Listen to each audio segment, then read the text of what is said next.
there's nobody to count your tears. Just remember, no matter where you are. All right, good brother. Why don't you just introduce yourself for me real fast? My name is Jafar Bahraini. I'm an American Muslim. I'm a Shia Muslim. My dad is from Iran. My mom is American, and they met each other here and got married and started a family. And that's who I am, basically. Shia Muslim, born here, American Muslim. Alrighty. How long? So your family's been in the Shia all your entire life, as far as you know? Oh yeah, I was born into Shia Islam. My mom converted when she met my dad. Okay. All right. The differences between the Shia Muslims and the Sunnis, is there a small way you could just kind of elaborate on that real fast? Alright, well... That you know of, as far as been taught, whatever.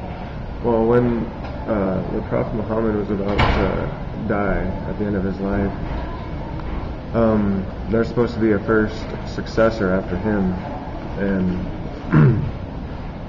the Sunni believe that they should go by election and elect whoever should be the first successor or leader.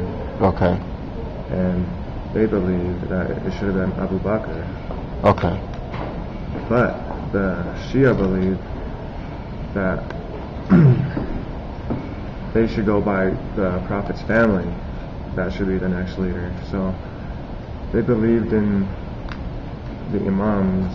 That's the Prophet's family. So right. Imam Ali was the Prophet Muhammad's cousin and brother-in-law. Right. And they believe that he should have been the first successor because he was related to the Prophet. And right. The people that are related to the Prophet are almost perfect. They never make sin. They know everything,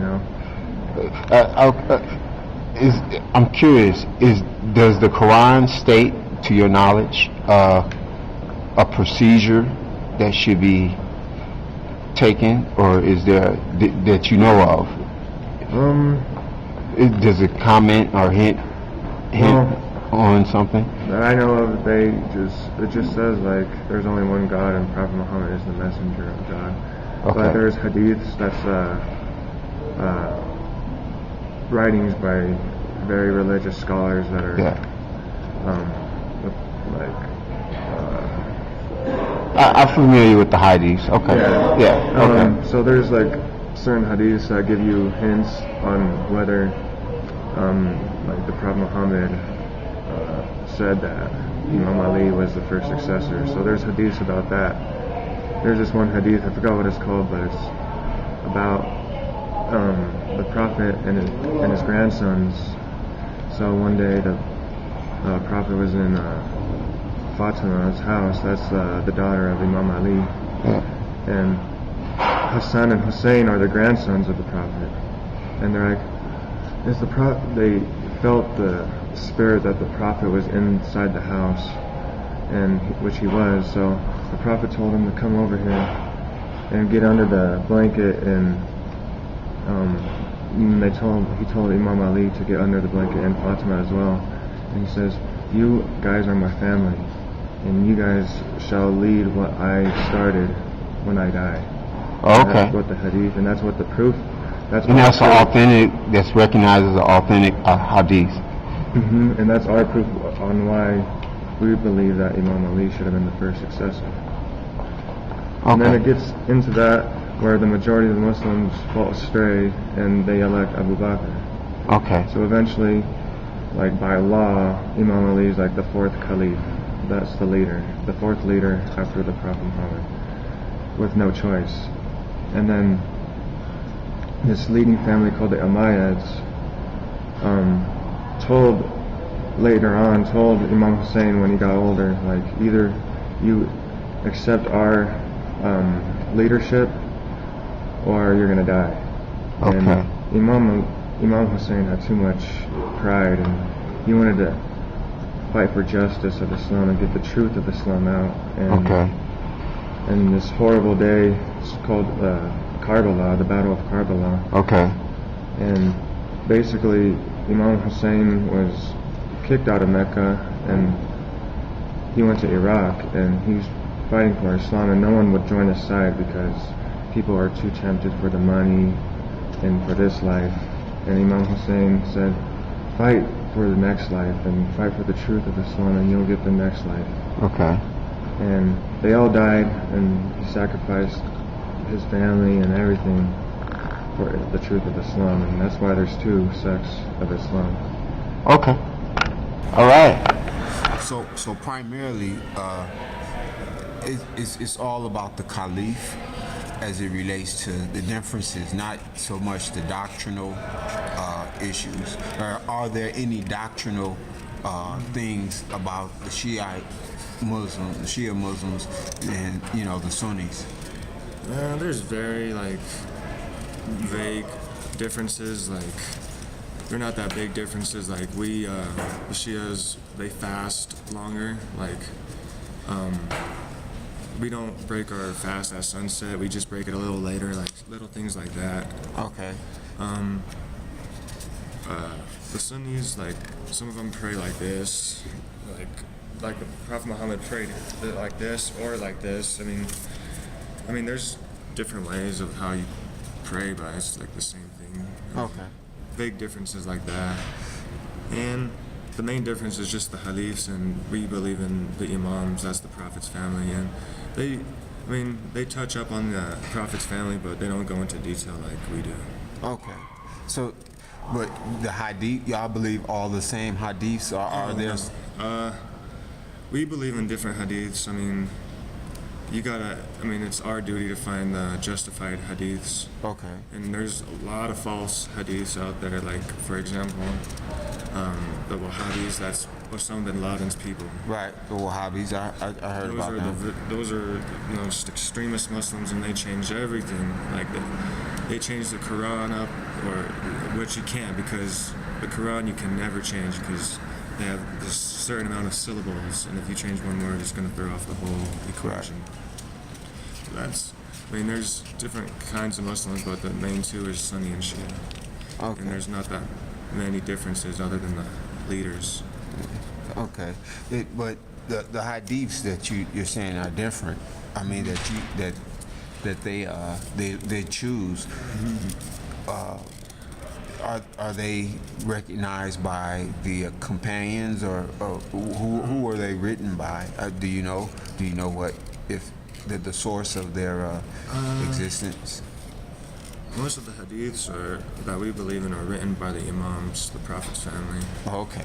And there's two main schools, the Sunni school and the Shia school. Okay. And there's scholars from each school that believe in certain hadiths, and it's very confusing. Okay. Have you ever heard of the Nation of Islam? Oh yeah, I've heard of it. What you think about those? This is just a little talk, They definitely have their differences, man. we believe in way different. They believe that only black people can become Muslims, which we believe that everybody is equal and can become Muslim. Well, they think hue people is like people of hue. Like, for example, your father could become Nation of Islam? Yeah, nation. But your mother probably could not. That's kind of there.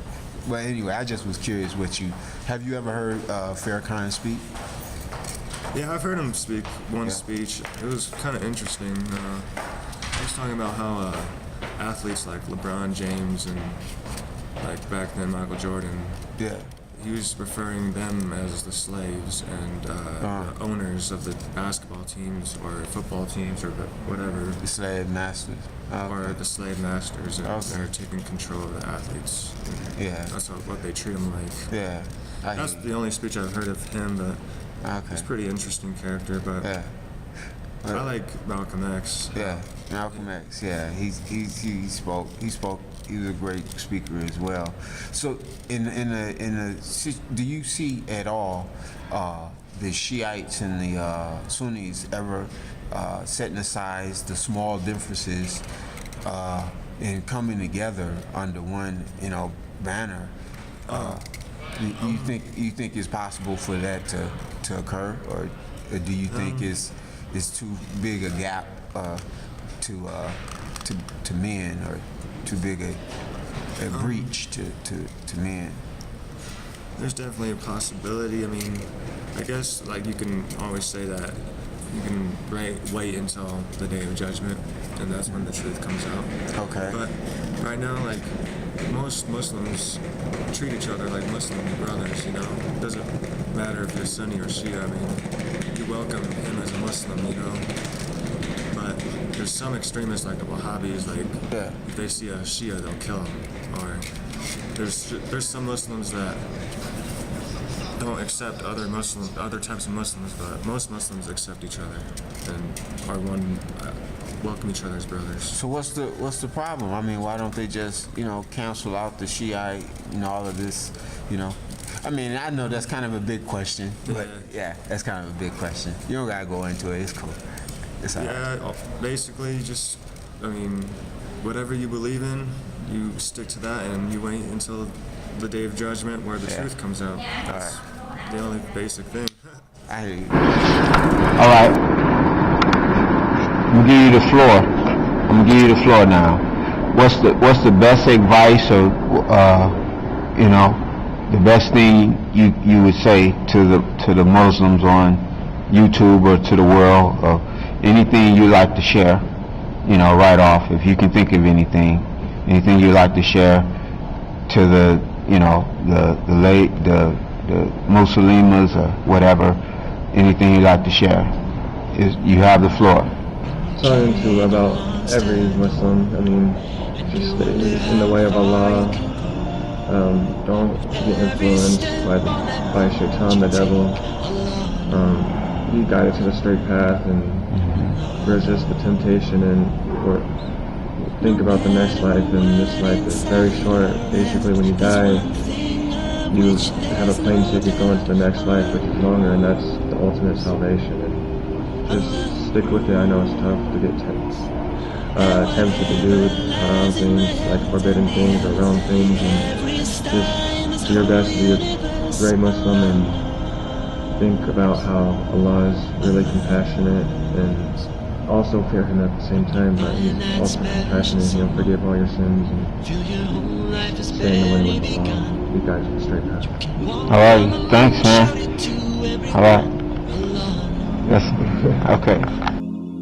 Allah knows